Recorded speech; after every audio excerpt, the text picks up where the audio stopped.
Hi guys, today we have a repair of the day. Honor 8A Prime. Microphone doesn't work from time to time.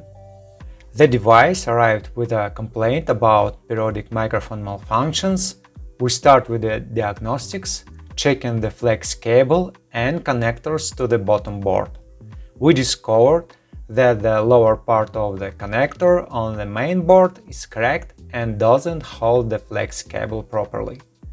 The problem: because of this, contact with the bottom board is periodically lost, leading to the microphone and speaker cutting out. The solution: the old damaged connector was removed and replaced with a new one.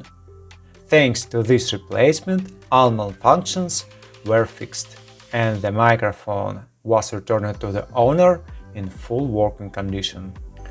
Okay guys, now we're done. Thank you for watching. If you like what we do, please consider subscribing to our YouTube channel, read our articles on our website. Take care of yourself, and until next video.